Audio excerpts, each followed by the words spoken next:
Thank you, Tone. Good morning, everybody. So, as Tone said yesterday, we have reviewed a little bit the history of recent changes to Bitcoin, what was controversial, what was not, what changes we strive to activate and which changes we strive to not activate, like the 2x attack. And now we wanted to do something symmetrical about the near future and the possible changes that you will see proposed or maybe rejected in the next month. So we will try to stay a little bit in the near future. We will not go full Ethereum about crazy promises about 2080. We will try to stay a little bit on what will realistically potentially happen in the next months or let's say kind of before the next Understanding Bitcoin conference, if possible. So you can see here people you already know. Adam is now here in the function of a panelist, but he is also, of course, one of the main organizers of the conference. And then you already listened yesterday, Lawrence, talking about wallets and keys. And then Christian was the star of Lightning yesterday in the late evening.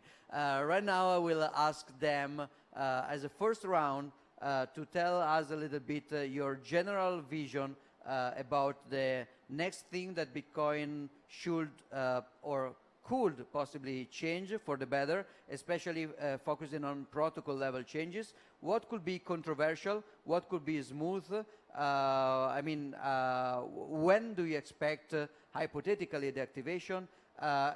If you want, you can also mention some kind of change that maybe they will try to push and is not really wanted. So, Adam, let's start with you. One of the big things that's been worked on for some months now is Schnorr signatures, and a clever invention that is being put together with that, which is Taproot. And the advantages of this technology are smaller signatures, particularly for multi-signatures. So a 2 of 2 signature becomes the same size as a 1 signature. 2 of 3 maybe is not so much smaller, but still smaller. And the other advantage is slightly better privacy and fungibility. So many Bitcoins come with a small contract, a very small program that's attached to the coin, which says how the owner can spend it. And typically it's organized as an if statement. So there's the normal case. If you use green address as an example, it has a 2 of 2 signature. And if something goes wrong, there's another or, or there's the emergency case where you wait some time, so there's a time lock and another signature. And many things are organized like this, including Lightning channel establishments. And so what Taproot gives you is the ability to hide the second or statement. And because of the Schnorr part, 2 of 2 signatures look like single signatures. So basically it will harmonize all of what you see on chain. So you won't be able to tell the difference between a green address transaction, a single signature transaction, a samurai transaction, a Lightning channel establishment.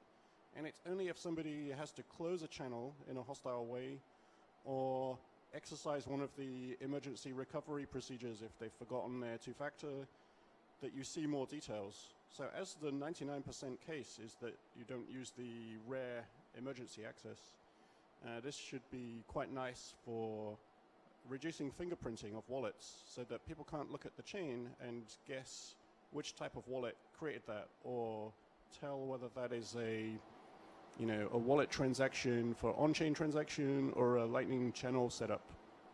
And so as to when this is coming, I think it's still ongoing work because there was one draft published, which was the format and crypto specification for Schnorr signatures.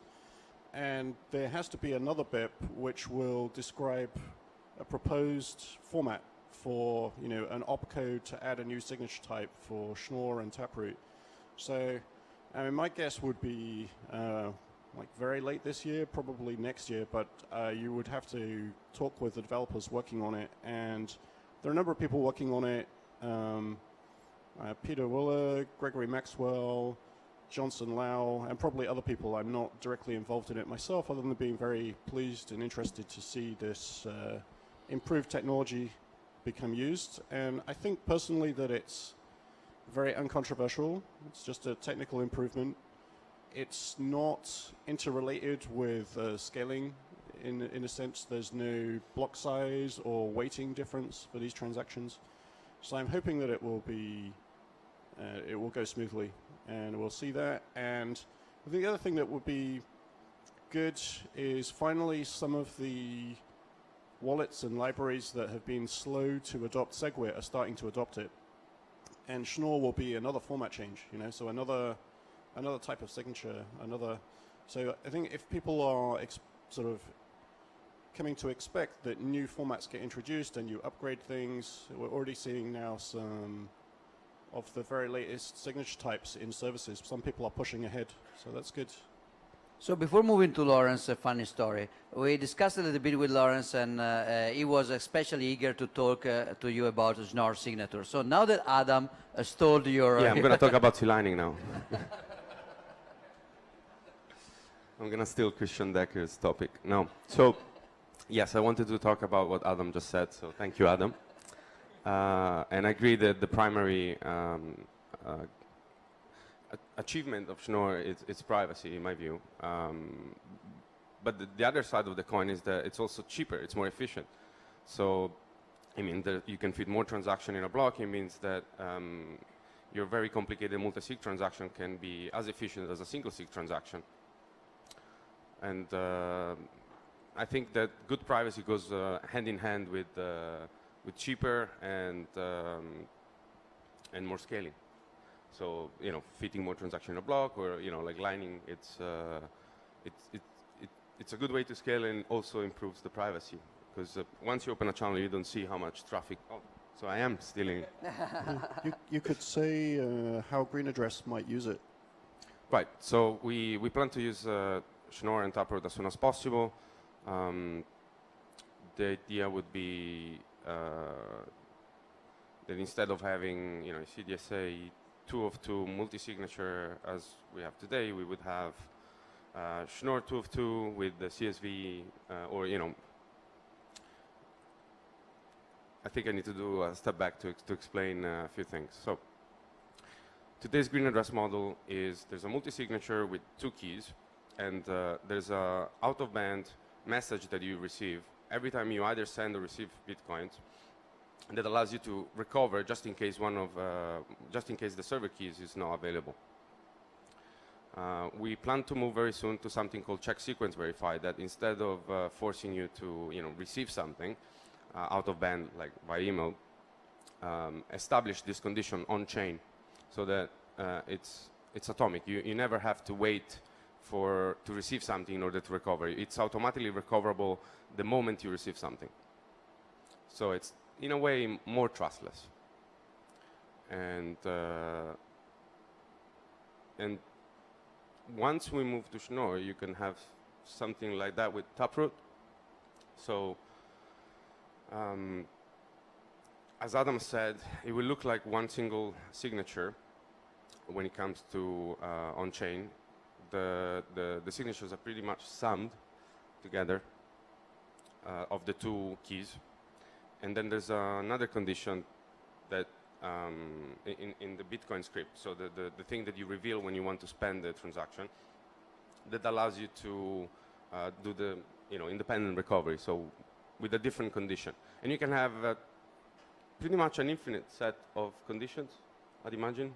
I don't know if there's a limit of how many conditions you can have. But you can have a condition where after 1 year, you can have, let's say you have a big company, and on a normal condition, you need 2, C-level directors to consign transactions before they're effective. But let's say something happens to one of them, or they're not available, then maybe the majority of the board of directors is enough to take control of the funds. And you could see something like that used in a business setting, but you could also see that happening in a family setting. So maybe I want to have a condition such that if I disappear, my family gets, if something happens to me, my family gets access. Maybe not immediately, maybe after 6 months, maybe after 1 year. And all these conditions don't need to be visible until I use them. So nobody on chain analyzing the blockchain, coin analytics company and whatnot, they can't just look at the blockchain and go, oh, you know, there's so many keys and we can look at what's going on when people spend. Which, you know, you don't know until I use it, and I may never need to use the recovery condition. So it's much better privacy. Christian? Yeah, so my favorite update, of course, is sick hash no input, but I might be biased because that's actually my own proposal. It is the enabling technology that would allow us to build L2, which is a far simpler and much cleaner way of creating off-chain protocols, such as Lightning, such as multi-party channels, and some really, really nice constructs on top of Bitcoin. It basically is just a proposal that adds some more flexibility into how we sign a transaction, giving us the ability to rewrite transactions after they're signed to other transactions that are compatible or that are whitelisted to be bound to. But of course, the other proposals that are in this bundle, both Schnorr and Taproot, are of course really interesting as well. Especially because Schnorr, for example, allows us to extend the ability to create multi-party channels beyond what's currently possible. So currently there is a limit of 512 bytes in an output script, which limits the number of public keys you can put into one of these output scripts.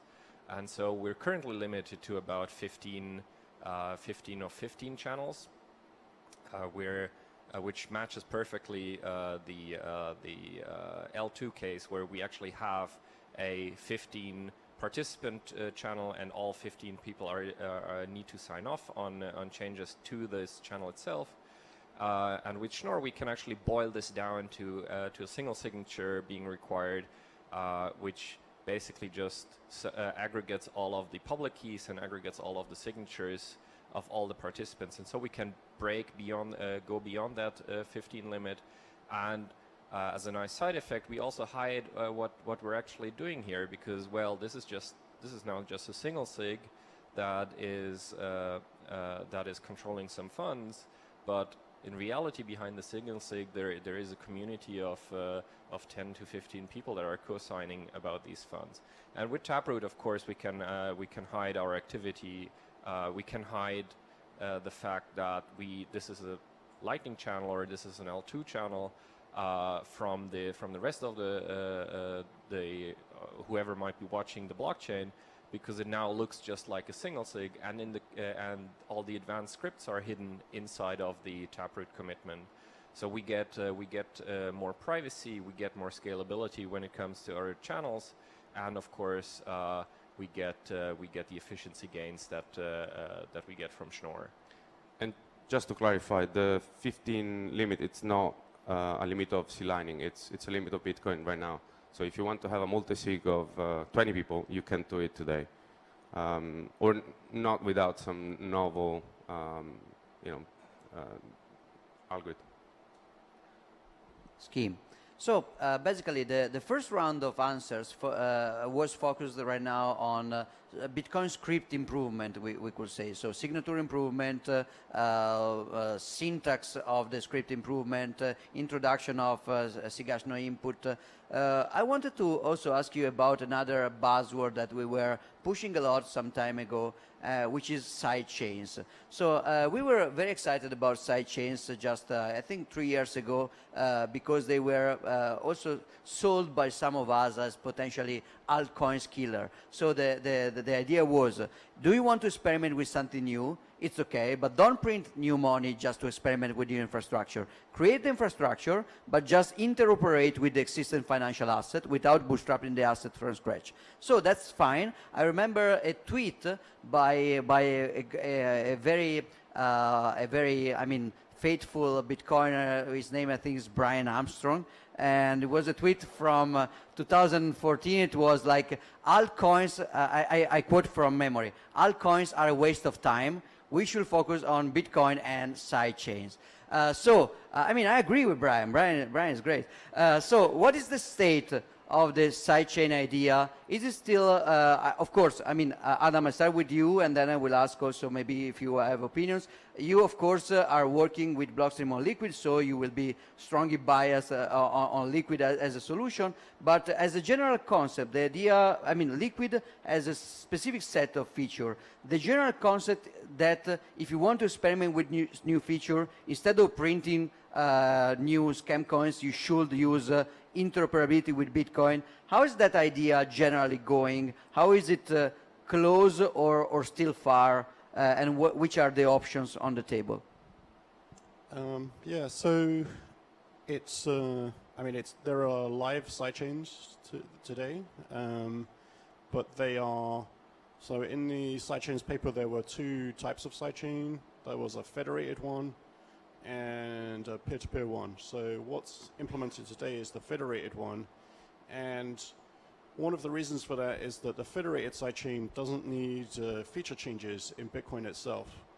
So it's possible to implement it with today's script capabilities, and it's has a very clear security model, and it's, you know, it's a good trade-off for some use cases. And so Liquid is used for, you know, it's targeted for providing service to traders who use exchanges, basically. People who use exchanges, particularly people who do complicated trades between different exchanges, like arbitrage and hedging, where they want to move funds between exchanges quickly, or have funds available at exchanges in case they need sort of waiting for a trading opportunity. So what people to do today is not very blockchain-like. You know, they negotiate credit limits, they talk on Skype and haggle about terms, and they take financial risks, which are not very well contractually covered with small startups and individuals, and occasionally they lose money because of it. So, and it's because the transfers are slow. So with Liquid, the transfers can be done in a couple of minutes, and the blocks are reliably every minute, where within the main Bitcoin chain, it's providing different guarantees, so it's a more random process that on average takes 10 minutes per confirmation, but in practice could take half an hour occasionally, or even longer, and you're going to wait for, you know, maybe 6 confirmations for a big trading transaction. So I think the other kind of hesitation about a peer-to-peer sidechain model is it has more exposure to miners, and mining was quite got a bit centralized a few years ago, and I think that's improved over the last year. You know, there are many new competitors, and one of the dominant players has kind of fallen considerably in its influence and market share.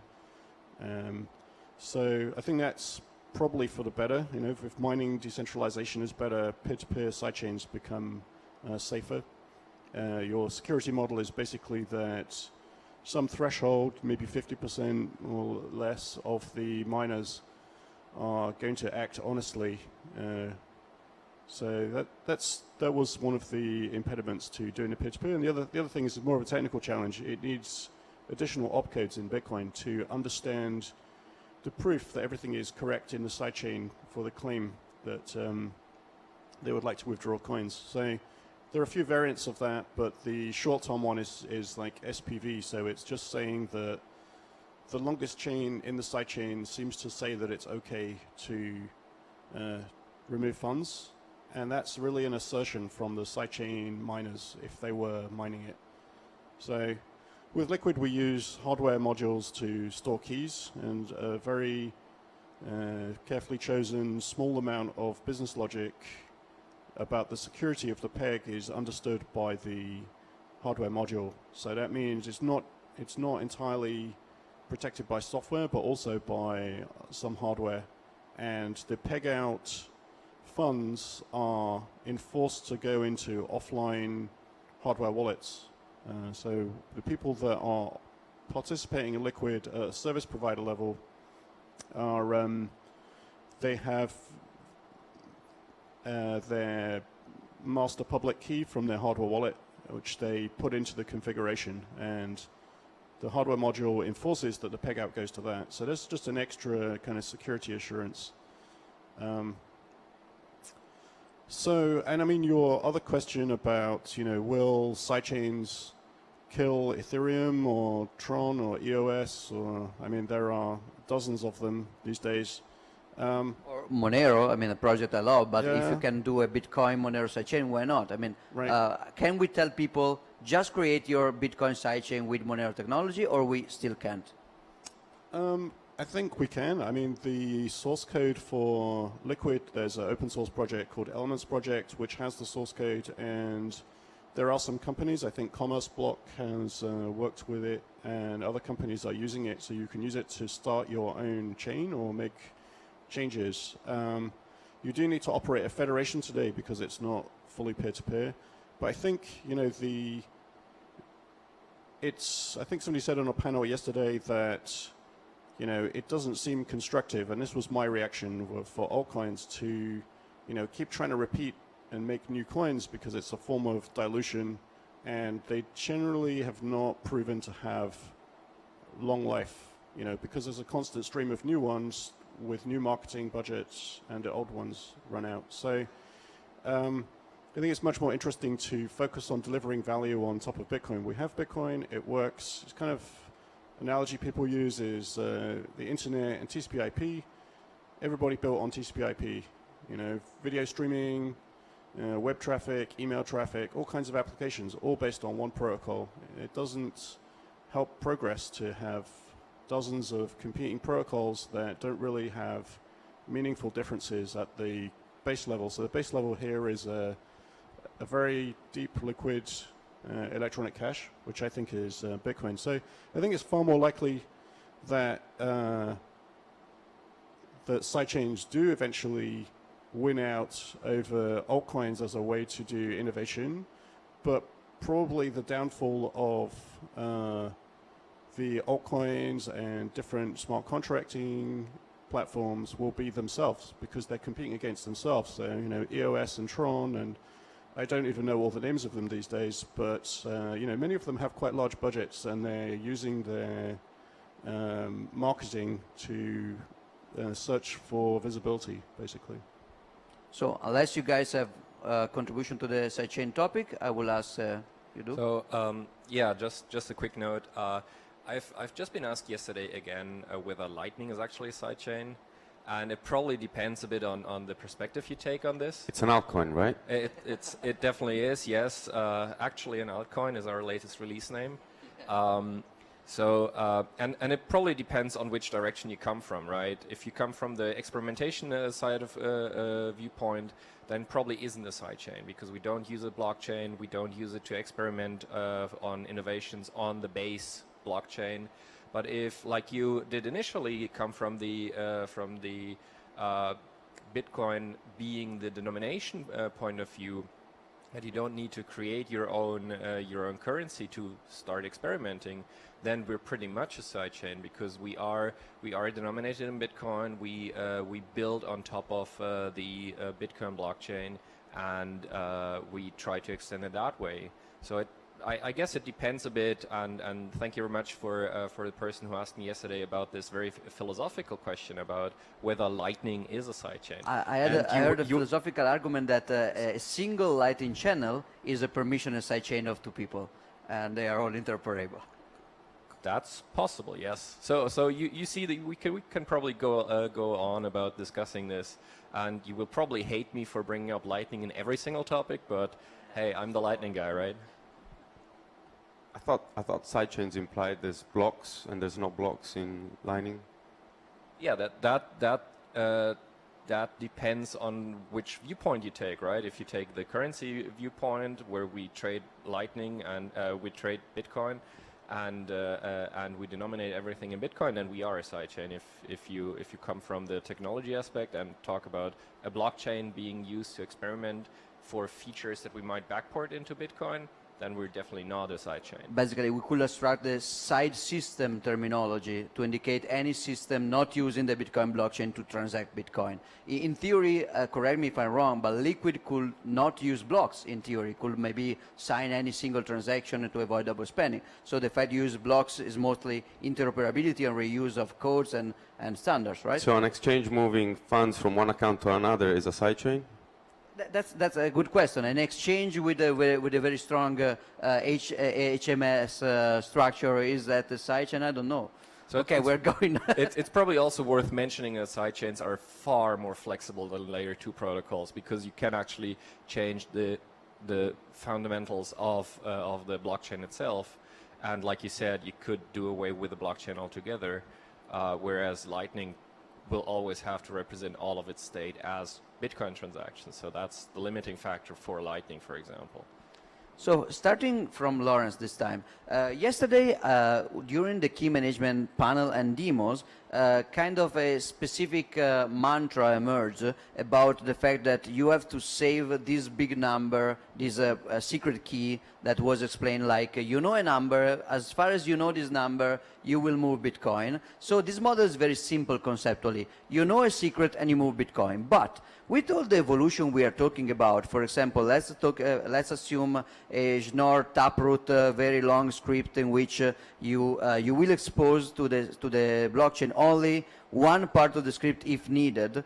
In that case, basically, and that extends a little bit to Lightning as well, again, because you have, for example, partial state updates in channels. So with these evolutions, there are a lot of things that are off-chain and that are not just included in your key. So do you think that key management, for example, a very complex version of Green with taproot scripts, you don't have just to save the mnemonic and the deterministic keys, you have to save the script as well. Is that going to change the way we will have to teach key management and hardware wallets will have to function, or it's just basically about the same, you can just focus? I mean, is your mnemonic enough to manage your funds in this very advanced off-chain structure? I think so. I was planning to do everything as much as possible deterministic, so that you would never need to back up anything more than your seed, your mnemonic words or backup phrase, however you want to call it. There's some interesting things that you can do once you have taproot and whatnot. So I was thinking, as you were mentioning this, I thought you could have situations where you have some strong hardware with a key that you never had, you don't have a backup of, you only have the public key of, but the scripts you use have a conditions that allows you to recover. So you could have this on a phone, for example, and then if you ever lose the phone, you use the other conditions to recover. And the other conditions could be, family and friends, or it could be, some keys that you have at home or in offices or whatever. And this sort of thing allows you to do possibly even more secure hardware, because if you're generating, you can generate a key inside the hardware with the external entropy, prove that the entropy is used within the key, and yet not ever have access to the key itself. Such that it cannot be extracted and it cannot be used. So I think once we have Taproot, we can do things that we didn't even think much of. Okay, take my money. But that's not so easy for partial state updates in channel, right? In that case, you cannot just rely on the mnemonic. You have to save constantly other kind of toxic wastes. Yeah, so one of the current issues we have with the Lightning Network is that we can't really do good backups and restore. The restore being the hard step, because if you restore a Lightning wallet and it has gone out of date because you have done some trades after backing up, you might end up with a state that is not the latest one. And it's really hard for the blockchain to recognize that, yes, this old state is being broadcast because it doesn't know better, or maybe he's trying to cheat you out of your money, right? So backups in Lightning are hard, and that comes from the fact that that we have this interactive protocol in which two parties discuss, and if I lose some signatures from you and I'm only left with some old signatures, I can't do anything better than use this old state, right? So with this new flexibility that we get with Taproot, it's flexibility, but we have to be careful about how we use it. And the designers of Taproot and Schnorr are really hell-bent on making it as secure as possible, without giving up on the flexibility side. But at some point it's a trade-off, right? So I think the trade-off we are currently looking into is quite nice, and will allow us to do some really cool stuff. But yeah, it definitely needs some serious consideration, especially if you have these multi-party protocols where multiple parties exchange signatures and exchange public keys, and you might act strategically and sort of try to cancel out your opponent's key, for example. And so there are mechanisms in there that are being used in the design of these proposals that should make it harder for this to happen, but it's flexibility we need, right? So for all the panelists, starting from Adam, activation. Assuming we are talking about this bundle of Schnorr, Signature, Taproot, and Sigash no input, just as a minimum set, maybe something else. Do we use BIP 8, BIP 9? So yesterday we discussed about the history of Segwit. Segwit was not a controversial, was not a technically controversial improvement. All the technical people were hacking Segwit without age hack. We're okay with Segwit, but then they used a mechanism to signal readiness by miners, and miners started to leverage that mechanism in order to vote instead of signal. So that created a political drama that lasted for a while. Are we going to, in your opinion, to expect the same, or are there alternatives that you know? Are alternatives to that kind of signaling mechanism being discussed for this new improvement, or not? I mean, there was the original activation mechanism was BIP 9, and there's an alternative that somebody had proposed called BIP 8, and there's just one small difference, which is there's a period for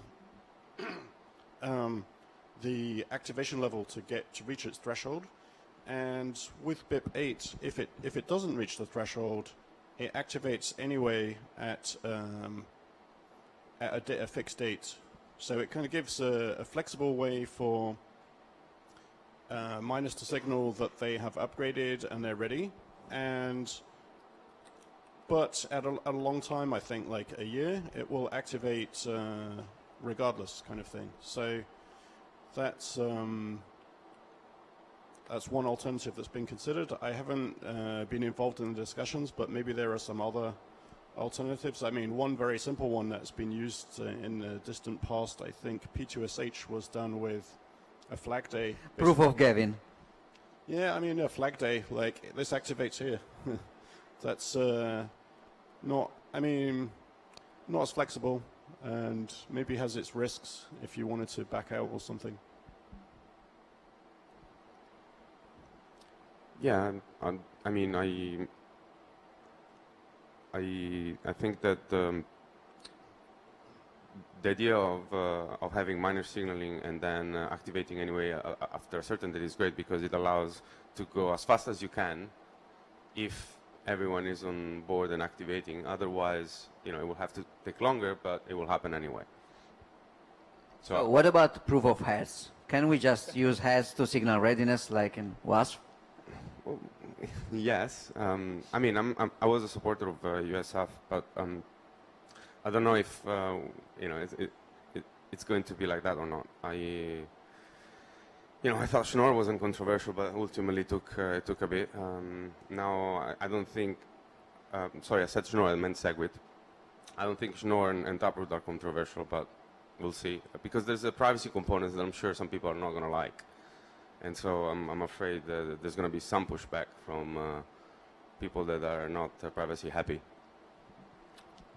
I mean, I think it will be interesting to see if anybody is willing to be vocal about being anti-privacy, because in previous discussions, you know, if there was a scaling discussion, there are reasonable trade-offs to argue about. It's not necessarily black and white, within reasonable bounds, right? Obviously, huge or unlimited is just doesn't make computer science sense anymore. But with privacy, when there have been discussions with user community, I think a few years ago, Trace Mayer asked the question of what are the primary features of Bitcoin that people value? You know, if it lost this feature, would you stop using it? Or if it didn't have this feature, would you not make a transaction or something like that?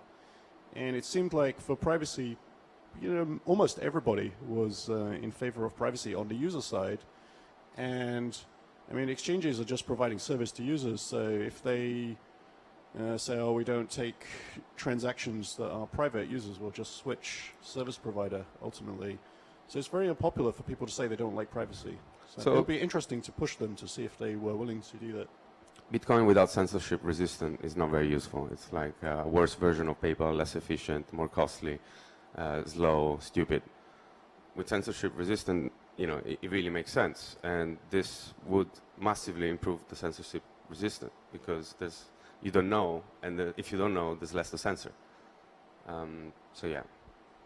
Yeah, I mean, we probably aren't as much in a political scenario as we were with the SegWit activation, but with most of the people that were shouting and screaming, having gone do their own thing, I don't see that same level of discussion and toxicity in the community like we did with SegWit.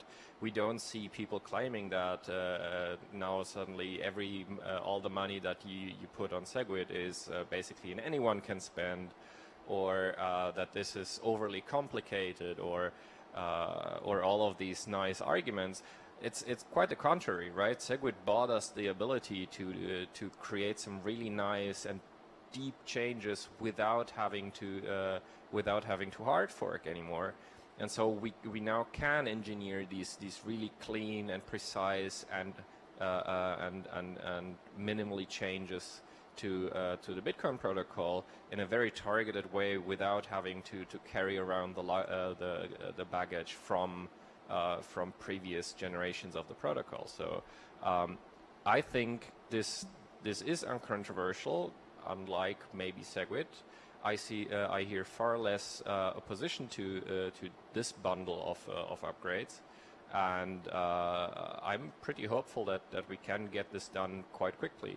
Whether that be a flag day, whether that be signaling followed by default no, or signaling followed by default yes, I think either would work. So I'm pretty positive. I think if you want to find something controversial, maybe you want to touch on neutrino. Not don't go looking for those. Coin analytics, the other one.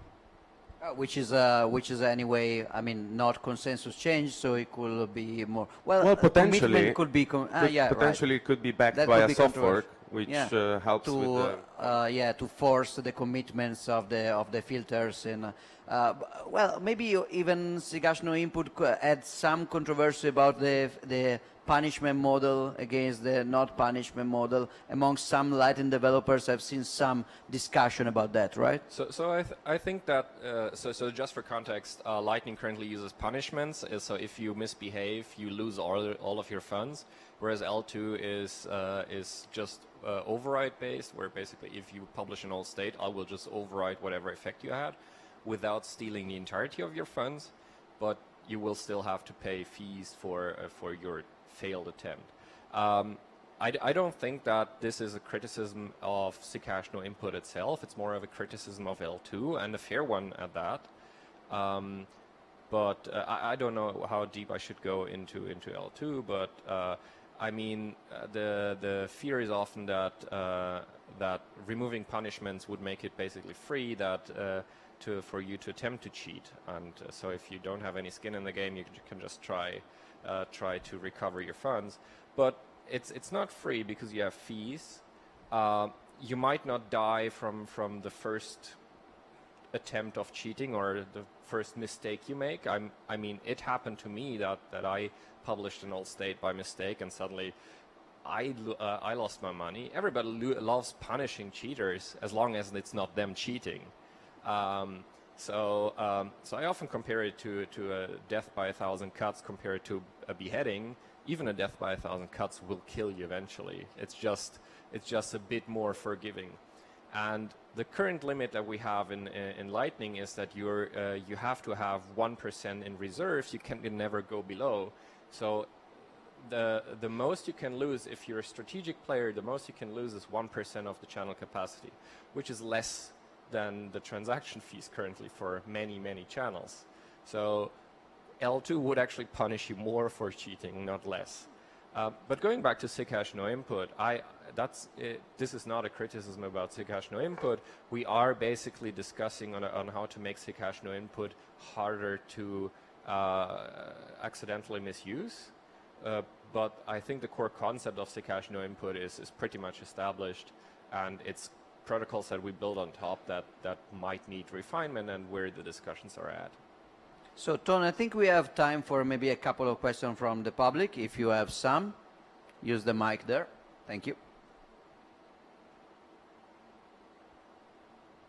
Oh, I didn't get to talk about Lightning improvements, but this being Bitcoin base layer, you could go on for hours. You can twist an answer to, I mean, thank you for your answer to your question, but. Okay, so. Okay, 1, 2. Hello? It's fine? Hello? Now? Better? Okay. So I have 3 questions because we have 3 panelists. So the first one is on green address. If you have a multi-sig, 2 of 2 or 2 of 3, and one participant is a server, can you see all of the transaction of the green wallet in a privacy perspective? This is the first question. Would you should I ask all 3? So. We ask all and then we answer. If not clear. Yeah, you want me to answer or wait? Okay, thank you. The second one is what are the trade-offs of SIG hash no input? So what are the trade-offs or drawbacks? And the third one is what are the secure mechanisms of possible secure mechanism of side chains? So I think something like merge mining exists or something. What is reasonable for this kind of side chains maybe? Okay, let's go with the first about the multi-sig. All right. So yeah, the green apps are server-based, and when you when you create your own seed, your mnemonic, you generate the XPub, and that gets sent to the server. So the server does know about all your transactions because it needs to cosign them whenever you have a transaction. Now, that being said, we have been looking at blind cosigning and enforcing some of the rules like Google Authenticator or threshold limits and so on and so forth in a blind way with some sort of zero knowledge proof. It's still fairly far away, but in a way it's also getting closer because I think we're going to try some of these things on Liquid, where the server already doesn't know your blinding keys. So in Liquid, all transaction amounts and assets are potentially blinded, so that if you're watching on the blockchain, you don't see the amount or what is being sent. And when we integrated, or when we started integrating Liquid in Green, it was one of the design choices. Like, the server should know nothing about this as much as possible. It still knows about the XPubs, unfortunately, at the moment, but it doesn't know about the amounts. It doesn't know about the asset, and we want to still offer things like threshold limits, so that you can ask the server, don't ask me for two-factor if I'm spending below this amount, without you knowing what's the amount below and what I'm spending right now. the server won't know either. So that's one of the things we're going to work on. Yeah, so the second question was about trade-offs of Zcash no input, and just for context, Zcash no input basically removes the reference to the previous output that you are spending when signing a transaction. So let's say you have like 5 different transactions, all have the same amount, all have the same script, and now you want to have one transaction that spends one of these. You can do what I call rebinding, which is basically the reference inside of the transaction, which tells you where the funds come from that you are now reassigning. You can basically remove that and replace it with any of these 5 compatible ones, without having to re-sign. That is. So that is the core functionality that we rely on with L2, because, well, we have this chain of updates that we'd like to rebind to. But it's also the main weakness that is being pointed out, is that well, if we have 5 of them, and I can change the output that I'm claiming with the transaction by just rewriting the transaction slightly, I could replay this transaction multiple times for all 5 of them, right? So that's definitely an issue. The compatibility between these transactions, the outputs being spent, and the spending transaction is now done through the compatibility of the script. So if all of these have pub key A, and here I have a signature from pub key A, then I can do this rebinding. But this is the functionality we need, and we're very clear about you should only use Zcash no input if you make use of this functionality, otherwise you should not. And there's been talks about, do we want to have some form of opt-in where we can signal, hey, this is, by the way, you can sign this with Zcash no input if you need to, otherwise please don't. And there's different proposals about that, but again, the core functionality that we want to introduce is also one of the things that we need to guard against, so to speak. But my usual argument against these kinds of bike shedding is that, hey, we have Zcash none, which doesn't sign anything about a signature, and everybody is happy with Zcash none. So why are we trying to make it really complicated for this small malleability rather than? Yeah, so you can today create transaction that anybody can spend. Like if I see it on the blockchain, I can take it and spend it. And everyone else seeing that can also do that.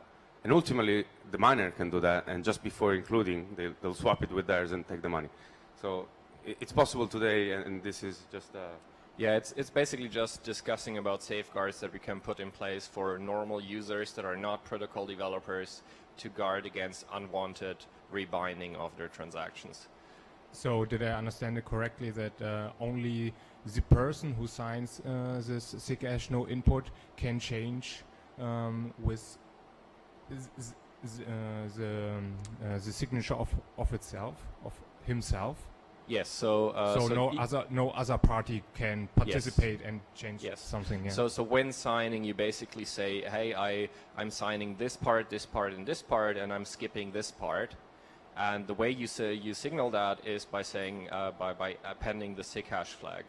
And if you switch the Zcash flag, the signature will not verify anymore. So at the time you're signing, you basically decide, do I want to sign this with Zcash no input? Do I want to sign this with Zcash none, or do I want to just sign everything in the transaction like what's default currently? Yes. So a little bit of context of the question to Adam. We discussed the security model of side chains, for example, federated or peer-to-peer with hash escrow, about two-way peg, so which is the security to send Bitcoin there and take Bitcoin out. But there is another aspect of security, which is anti-double spending. So in a federation model, of course, the security is federation, but in a peer-to-peer model of a sidechain, when you have, for example, an hash rate escrow, what is the security model for anti-double spending? Because, for example, the question mentioned merge mining, but there is some controversy about merge mining, for example, from Peter Todd and other developers. So what are your thoughts about that? Yeah, I mean, so one issue is mining centralization, because with merge mining, you could, in principle, mine Bitcoin honestly, like make a profit by collecting Bitcoin rewards, while merge mining sidechains either honestly or dishonestly. So in other words, you still get paid most of the reward because the Bitcoin reward is large, and the Bitcoin fees, while you lose out on the sidechain related fees. So in the sidechain that's merged mined, the model of what the reward is for the miner is they collect additional fees on the sidechain. And the argument is that, well, you know, there's no reward on the sidechain. And this is true, but it's sort of similar to Bitcoin in the long term. So in the long term, Bitcoin's subsidy is halving every 4 years. So you get, with the merge mine sidechain, a kind of preview of the very far future of Bitcoin, where the security is the fees, and that's your incentive. So the argument is really, like, is it incentive compatible? So I think, yes, it's just a preview of the further future. So many things about sidechains have been previews about the future, you know. So it's had segregated witness has been in Liquid and Elements before it, or a malleability fix very similar to SegWit was in there before it was in Bitcoin. Today there is confidential transactions in the sidechain, which is something a lot of people are interested to eventually see in Bitcoin, maybe with some more space efficiency improvements. There's one additional kind of incentive problem, which is that some, you know, even if the fees on Bitcoin and the sidechain are the same, somebody could try to, so that there's a similar incentive to mine honestly on both, somebody could try to take all of the coins in the sidechain. And one, you know, there are a few countermeasures that people have talked about. Paul Stortz has a model called drive chains, which has a team working on. And in that model, you make a very slow withdrawal, so maybe a few months. And the idea is that if somebody did try to take, you know, if a group of over 50% of miners did try to take the funds on the sidechain, everybody would notice because this is all publicly visible, and would try to stop it in some way, you know, make a software change or something. So I think the really long-term answer, which can make full security for the sidechain model, is something snark or bulletproof related. So today you can make bulletproofs that are proofs of execution correctness, you know, that this chain had, you know, this value had this calculation done on it, and we know the output without rerunning the calculation. So you make a proof of execution. So that could be, you know, if there was enough computational resources, the proof of execution could be done for the whole validation of a sidechain. And that's actually the original description of the concept of a two-way sidechain was with that context, that that was a far future possibility. The problem is today they're very expensive. Thank you very much. End of the panel. Thank you very much to Adam, Lawrence, and Christian.